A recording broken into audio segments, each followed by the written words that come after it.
You are now tuned into Two Drunk Sistas podcast, unscripted and uncensored. Grab yourselves a drink and enjoy. Hey guys! Welcome to Two Drunk Sistas podcast. Oh wait.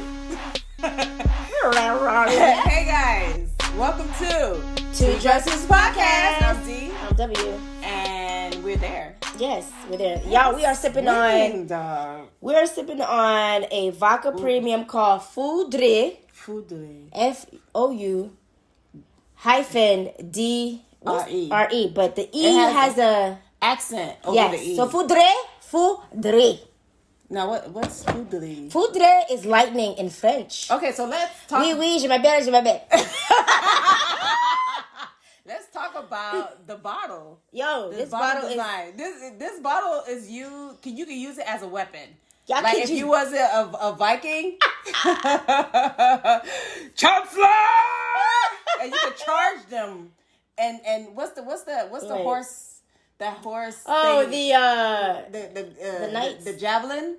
I can't remember. But you can use that for that. Yeah, because it's a shape of a lightning, a 3D lightning. It's an interesting. It's grease lightning. Okay, I'm sorry. Alright, guys. Yeah, so it's in the shape of a lightning, 3D. It's a beautiful bottle. Beautiful bottle. Love it. Love it. It's gorgeous, and the taste. Yes. So it's infused with pomegranate and other exotic fruits, and you can taste it when you taste it. Listen, you can drink it by yourself if you want, but you're gonna be on your back, and you're not gonna look back. Wow. Because you're gonna be looking back. Wow. And not realizing you're looking back. That's what the Fou-Dre does. It's so smooth. Yes. It's really good. It's flavored. It is flavored. Vodka. Yeah. The bottle is, we black people, we's amazing, okay? Because it is. The way that it's constructed, I mean, god damn. Yes, it's created by Chanel Turner.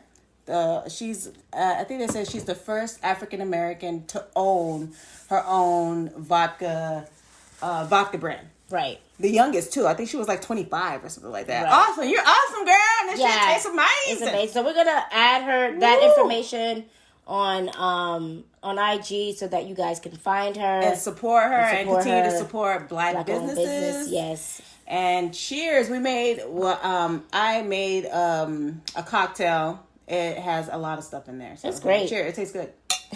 It definitely. Oh wait. First of all, your hand is on the bell. That's why it can't ring. Yes, ma'am. You have to hold it in the stem. Lord. Yes, ma'am. There you go. Cheers, guys. Next. Cheers, guys. All right, let's talk about this goddamn movie. Oh God. So, The Dark and the Wicked. The talented, the wicked. Adele Dazeem. Oh, that's a damn shame. Sorry, John. Sorry. The talented, the wicked. All right. The Dark and the Wicked. It was directed by Brian Bertino, and the synopsis of it is it's plagued by waking nightmares. Two siblings suspect that something evil is taking over their family at an isolated farmhouse. So that's all it gave us. This recommendation came from when I was just reading the article, and it was like, oh my God, you just have to see the Dark and the Wicked. I swear is the best horror. I don't think so. So I read the article. I was like, yo, W, we need to watch this movie because they said that it was good. So it was like, all right, we check it out. The movie is long as fuck. It's slow as fuck. And it does give you a Hereditary vibe. Papa, can you? What the fuck? Hereditary vibe. Yeah, it was a Hereditary vibe. Oh, it wasn't exactly like Hereditary, but it just gave the vibe, the darkness, the trying to find out, like, okay, what the fuck is noise, really going on? the creeping, and like, stuff like that. Come on, is that a demon? Like, come on. So clearly, watching the movie, you know that there's something going on because it starts off with the mother, with the woman who is, you can see like she's trying to fight off something, but we don't know what it is that she's fighting off. And the bells are ringing in the farm, so immediately I was like, "Oh yeah, that's for the demons. That's for the demons." So it's like you don't know you don't know what's going on once you go into the movie, but you know that there's something happening. There's something in the mist. There's something happening on the farm. So this woman, she's singing. What song she was singing? God bless a child. That's a David song. No, that's not a song. I'm sorry. Something. Jesus. Oh yeah. What a friend we have in Jesus. Yeah. Okay. Yeah. So she was singing that, and this movie is real grotesque. Mm-hmm. I mean, I like horror movies, but that I just feel like the grotesqueness is a way of saying, hey, we're horror, but it's like, no, you're not. Hey, we're shitty, but we're going to give you all this blood and shit and hope you like it. Yeah, there was just a couple of scenes. It was just like, oh, y'all showing that? Anyway, so the mother was just trying to help her dying husband. Yeah, so I wasn't really sure if he was in a coma or not. He was, he was just laying there, and he laid there throughout the whole entire film. But she was, He might have gotten up now. He might have gotten up. But yeah, the mom's taking care of the husband because of an accident that we do not know what happened. Oh, you know that for sure? Or you just throwing it out there? Do you know what happened? I don't know what happened. We don't know what happened to the husband. We just see that he's bedridden. He's bedridden, yeah. And that the mother told them not to come. Yeah, she told her kids do not come to the farm or whatever. Right. Or whatever. Or whatever. Or whatever. Right. So she just told them to stay away. So anyways, the mother is clearly being haunted. So there was a time in the movie where she was chopping some vegetables. The kids, why are you laughing? W is grotesque, yeah. The kids came by anyways, not heeding what the mom was saying because, the dad is worse and they wanted to, they realized like, hey, mom is doing this all by herself and maybe we should go over there and help. Mm-hmm. And so they came there as loving children should do. Mm-hmm. So while they're there, they just they see how the mom she just looks tired. Looks like she's just been battling something, you know? And so while the son was downstairs, him downstairs... We don't own any of that shit. We don't own that shit. So when the son was downstairs with the mom in the kitchen, she was cutting up vegetables, and the son was like, "Yo, mom, you don't need to be cutting up vegetables. We can do that on our own. Just go get some sleep." And the mom was like, "Oh, what a friend we have." Oh man, leave her alone. Leave her alone. And so he was like, "All right, then, I'm going to bed." He SpongeBob out. He's SpongeBob out.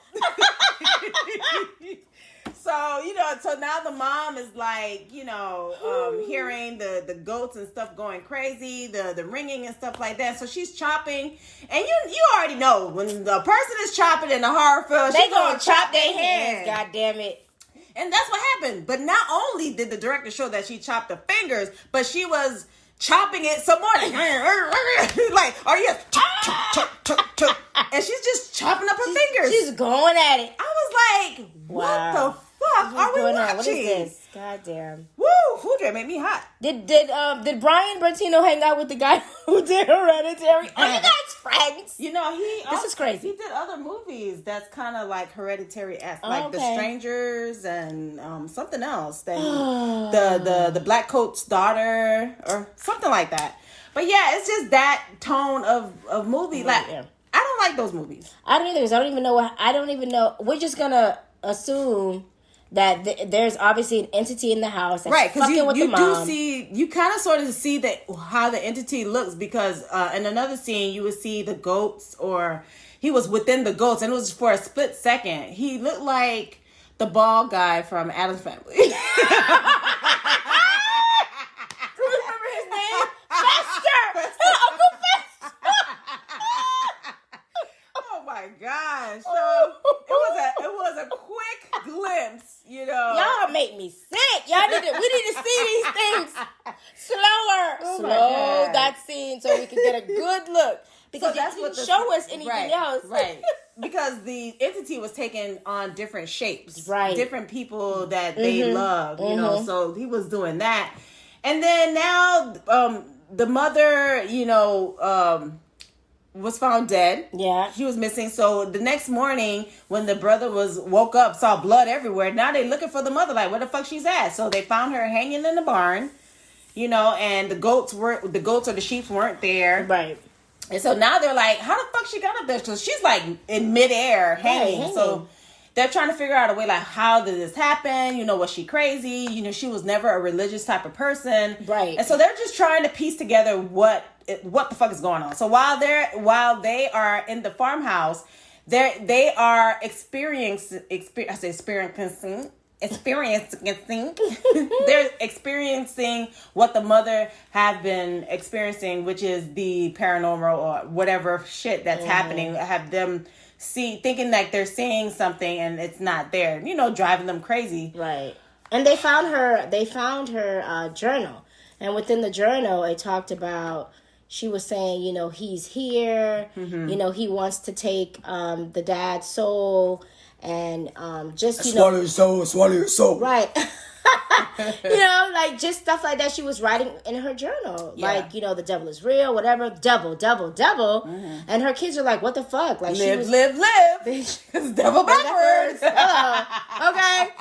Goodbye. That's on that. And that's on Mary Had All Those Lambs. Okay. Go ahead, anyway, but yeah, so the kids are like, they're shocked because they're reading the mom's journal and they're trying to put the pieces together as to when exactly did she start having these issues. And the daughter was saying this couldn't have been overnight. This had to have been going on for some time. Right. So, I mean, we're just like, okay. So then the whatever it was kept fucking with her. We don't know why it was fucking with her. It just picked whoever it wanted. Right. Clearly, it wanted the dad's soul, but... Right.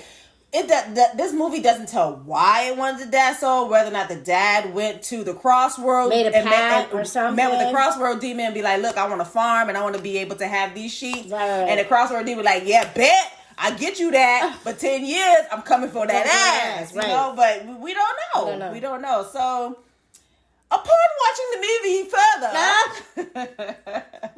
and so it just, this movie is disturbing to me because it was a scene. Well, I'm not going through the whole fucking movie because the whole fucking movie was Thank goodness, and 40 minutes. But I will say that there are some jump scares, right? Yes, in it, which was cool. But there was just this one scene that was just so fucking disturbing that the brother just up and left. Right. The sister. He got spooked. Right, because he kept on seeing the mom and he almost took his own life. So he's like, you know what? I got a wife and 2 kids that need me and I'm out because dad is basically dead. Yeah, this thing wants dad and I'm fucking out of here. Right. So she's trying to call him like, yo, bitch, nigga, where you at? And he like, bitch, you left me? Bitch, save yourself. Right. He pretty much said, bitch, I left because I know your ass ain't gonna leave and I need to live for my wife and my kids. So he left. And when he went back home, this is the scene when he went back home, he saw his family. He thought he saw his family slaughtered. Like the wife killed the kids and killed herself. And so he was like, fuck it, I don't need to live. And he killed himself. After he done slit his throat, he looked to see where his family was. Family wasn't there. Clearly, the demon, the entity was playing tricks on him, and he was able to take his life. And then his family came home, and the wife screamed. So I was like, okay, so you want to take the family. So clearly, there's something within the family that you got everybody. Right. You got the mom, the dad, and the 2 kids. Right. So whatever, we don't fuck again. Mr. Bertino, we don't know, and you're probably leaving it up to the imagination, right, of your audience. But you ain't give us not a lot though. Like you could have said, it's a sandwich without the dressing. Yeah, because you could have been like, I don't know, show something. Maybe the dad was younger, and then he met with a guy with a hat, and we don't know. Right. And then we could be like, okay, right. That's what happened. Right. You ain't give us nothing. Right, I don't know what the fuck going on. Right. And so, I mean, it pretty much ended, everybody died. Everybody died. That entire family is dead. So it's like, okay, so what the fuck we just watched? What was this? And then I had to apologize. I'm sorry, W. What was it? What was it? Like, yeah, what? Yeah, I'm sorry. We had to sit there and watch that. Yeah, I'm sorry. You know, these people, I just be like, I'm sick of that shit. Yeah, anyway, so that's the wicked and the wicked, the dark and the wicked talented of the dark. That's the movie, y'all. What are your thoughts? Go ahead and watch it. Yeah, I mean, you can watch it if you want. I mean, first of all, you had to watch it in order for you to listen to this podcast. So what was your thoughts when you watched the shit? Were you like, oh my God, this is so amazing? And if it was amazing, pre-tell. Yeah. Because I want to know what scene so did you think was so amazing about this movie? Maybe we was too drunk to see. Probably. I was just so. But this is we have to be drunk in order to understand this movie, to swallow this movie. Because if I was sober, I swallow your soul. If I was fucking sober watching this goddamn film, I would have stopped at 15 minutes. I'm like, all right, I'm done. I'm not watching this shit. So anyway, but yeah, y'all, that's on that. That's the movie, y'all. I mean, what's your thoughts on it? Were we crazy? Probably so. Well, just hit us up on our Gmail at twodrunksisters at gmail.com. That's the number 2. Drunk, DRUNK, Sistas, SISTAS at gmail.com. Or hit us up on our Two Drunk Sisters Instagram. Yes, guys. And like we said, we going to put the information for Fou-Dre. Fou-Dre came through on this podcast. Okay? So you guys can show some love and support. Yes. And we bought this with our own coins. Yep. We were not sponsored. So we're trying to buy Blackmore, and we want our listeners. Oh, yeah. Buy Blackmore. Buy from black businesses more.